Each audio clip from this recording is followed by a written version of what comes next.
Depuis, je dirais, environ 10 ans, le Centre hospitalier de la Côte Basque s'est fixé pour objectif de travailler sur la prévention des risques professionnels et notamment des risques liés à l'activité physique, tout en assurant la promotion de la qualité de vie au travail.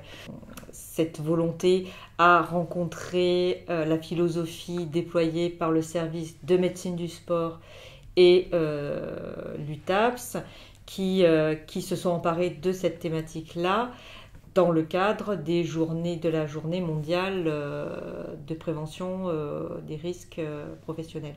Nous avons, au Centre hospitalier de la Côte Basque, déployé un certain nombre d'ateliers, d'activités. Nous avons mis en place des ateliers de gestion du stress. Nous avons également déployé des ateliers qui connaissent un fort succès, des ateliers de luminothérapie qui permettent des moments de détente flash ou un peu plus longues. Donc c'est un dispositif qui se compose d'une paire de lunettes donc qui diffuse de la lumière et d'un casque audio qui diffuse de la musique, des sons, de la voix. Donc le but c'est d'apporter une relaxation à la fois physique et mentale à l'utilisateur. Les ateliers de luminothérapie ont eu beaucoup de succès sur la journée du 28. Globalement, les agents sont ressortis hyper détendus, prêts à recommencer, vraiment très demandeurs en termes de dispositifs de ce type-là, qui peut aider sur différentes problématiques personnelles ou au niveau de la pratique professionnelle également. Alors, l'atelier Pause Active a consisté, durant la journée qui était organisée par le centre hospitalier, de proposer des temps d'activité que les agents, les collaborateurs du centre hospitalier pouvaient insérer durant leur journée de travail. On a présenté lors de cette journée-là un dispositif que l'on a créé, que l'on a mis en place. Ce dispositif, c'est une box mobile qui présente de multiples activités. Alors, il y avait 2 espaces qui étaient dédiés avec un coussin d'appui très dynamique qui nous sert à réaliser des mouvements d'étirement, d'assouplissement ou de mise en activité. Un environnement qui était dédié à la construction, la reproduction de modèles en briques créatives. Un atelier qui est davantage proposé sous l'angle d'une échappatoire, parce que l'on sait que les agents et les collaborateurs qui évoluent au centre hospitalier ont une charge mentale liée à leurs tâches professionnelles assez importante, cumulée dans la journée, qui peut donner lieu à du mal-être au travail, par exemple. Un 4e atelier a été présenté, c'est celui autour d'un écran tactile qui présentait plusieurs applications, notamment une qui a montré un fort intérêt, où il s'agissait de prendre des informations sur des temps d'inspiration et d'expiration. On parle d'exercice autour de la cohérence cardiaque. Et il s'avère que c'est un exercice qui peut servir à la relaxation ou la redynamisation. Et cet exercice a beaucoup plu. Cet espace de pause active a beaucoup plu. L'atelier HypnoVR, donc c'est un atelier de relaxation qui est proposé par la MNH. Donc le système est très simple, il permet d'associer un masque de réalité virtuelle et va voir des images.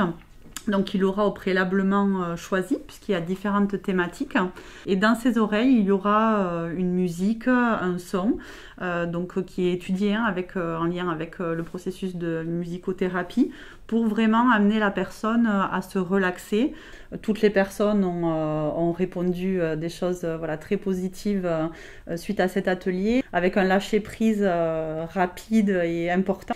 Ce qui revient aussi, c'est vraiment un intérêt pour ce genre d'atelier et une envie que ce soit fait de façon récurrente, en tout cas que ces ateliers soient renouvelés et reproposés peut-être à d'autres moments dans l'année, pour qu'ils puissent en reprofiter, mais aussi pour que leurs collègues qui n'ont pas pu venir ce jour-là puissent aussi en profiter.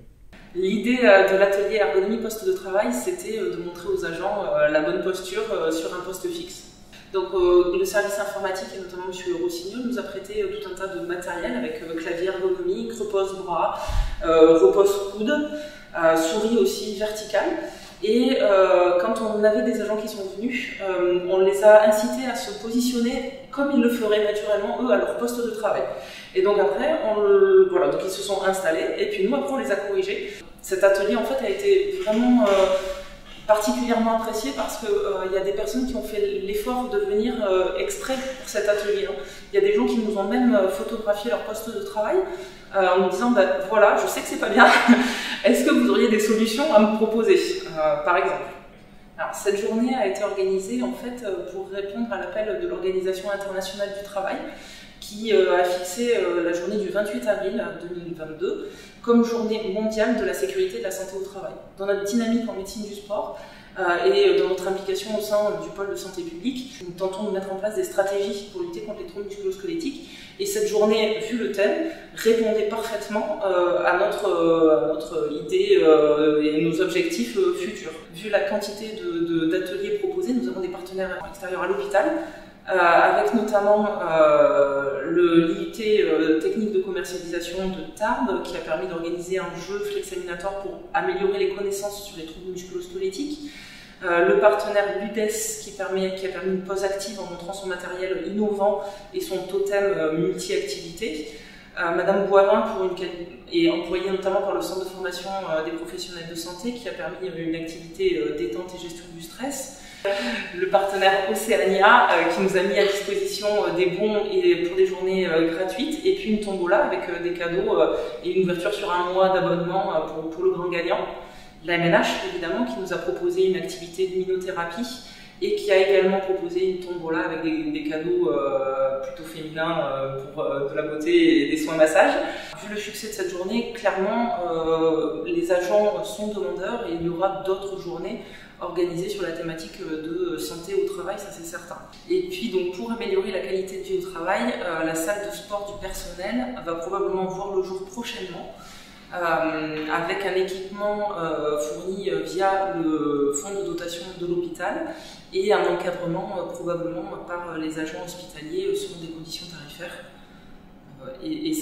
On espère que ça soit très prochainement.